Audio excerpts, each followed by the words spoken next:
কিছু কিছু মানুষ মনে করে যে তারা যদি আমার দোকান থেকে মালপত্র না কেনে অথবা আমার হাজব্যান্ডের থেকে কোনো সবজি না কেনে আমরা দুজনে হয়তো না খেতে পেয়ে মারা যাব।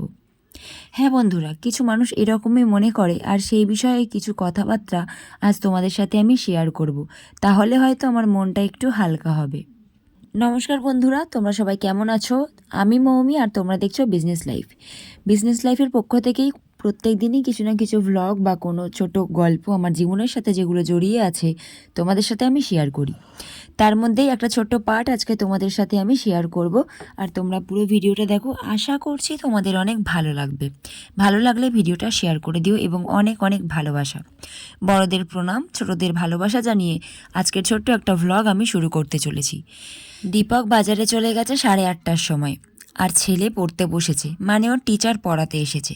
আর এদিকে আমি বসেছি কিছু সবজি কাটতে, তার সাথে দোকান সামলাচ্ছি। বেশ কিছুদিন ধরে, মানে দোকান করেছি তো 2-2.5 বছর হলো। তার পর থেকেই একটা জিনিস আমি রিয়েলাইজ করতে পারছি, সেটা হলো মানুষ চেনা, মানুষের মানসিকতা কেমন, কোন মানুষ কথা দিয়ে কি বোঝাতে চাইছে, এগুলো আমি একটু একটু এখন বুঝতে শিখেছি। তো কিছু কিছু মানুষ বেশ কিছুদিন ধরেই এমন একটু অ্যাটিটিউড দেখাচ্ছে যে তারা যদি আমার দোকান থেকে মালপত্র না কেনে হয়তো আমি না খেতে পেয়ে মারা যাব। বলছি তাদেরকেই এই কথাটা বলতে চাই, তোমরা হয়তো জানো না, বেশ 2-3 দিন আমি শুধু জল খেয়েও কাটিয়ে দিয়েছি, এরকম দিনও আমার জীবনে ছিল। বা দুপুরবেলা মুড়ি খেয়ে কাটিয়েছি, সেটা বিয়ের আগে হোক বা বিয়ের পরে।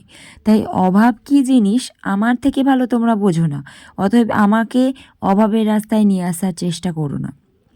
যেখানে আমার হাজবেন্ড আমার পাশে থাকবে, অতএব আমরা দুজন একসাথে থাকব, সেখানে তোমাদের চেষ্টাটা বৃথা।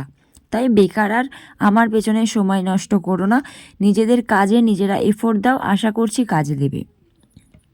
আমি যেমন অন্যের সাথে অ্যাটিটিউড দেখাই না অথবা কোনো অহংকারের সাথে কথাবার্তা বলি না বা অহংকারী কথা ব্যবহার করি না, অতএব আমিও কারোর থেকে এগুলো আশা করি না যে সে আমার সাথে এরকম কোনো ব্যবহার করবে।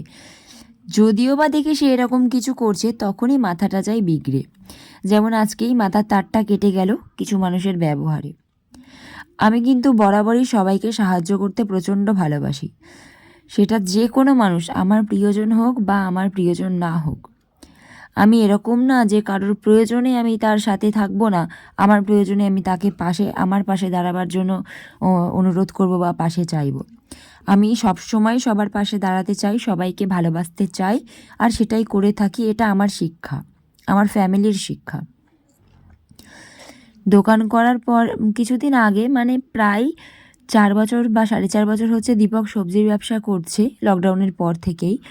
আর আমার দোকান হচ্ছে 2.5 বছর। এই 4 বছর বা 2.5 বছর এই যে ব্যবসায়ী জীবনটা আমরা কাটাচ্ছি, সেটা নিয়েই কিন্তু আমাদের ভ্লগিং চ্যানেলের নাম। আর এই নিয়েই আমরা কিছু শেয়ার করব, তারপরে একটা ভ্লগিং শুরু করে দিলাম আর কি।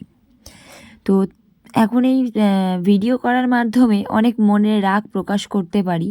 কিছুদিন যাবৎ কিছু মানুষ আমার সাথে এমন কিছু অ্যাটিটিউড করছে বা ব্যবহার করছে, যেটা একটু মেনে নিতে আমার সমস্যা হচ্ছে। তার মধ্যে তো আমার নিজের কাছের মানুষগুলোও পড়ে যায়। কিছু মানুষ মনে করে যে আমার দোকান থেকে সে যদি 1 টাকারও লজেন্স কেনে, আমি বুঝি কোটিপতি হয়ে যাব রাতারাতি। তারা হয়তো এটা ভুলে যাচ্ছে যে আমি কারোর আশায় দোকানটা খুলিনি, ভগবানের উপর সম্পূর্ণ ভরসা রেখে, নিজের কর্মের উপর ভরসা রেখে দোকানটা ওপেন করেছিলাম।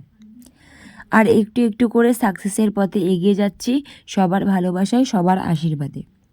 অতএব কিছু খারাপ মানুষ বলাটা হয়তো ভুল হবে, তারা মানুষ তো কখনো খারাপ হয় না, মানুষ ভালো, মানুষের ব্যবহারটা খারাপ হয়। আসলে এগুলো সবাইকে বুঝিয়ে উঠতে পারি না, আর কোনো মানুষের সাথে তর্কে জড়াতে আমি পছন্দ করি না।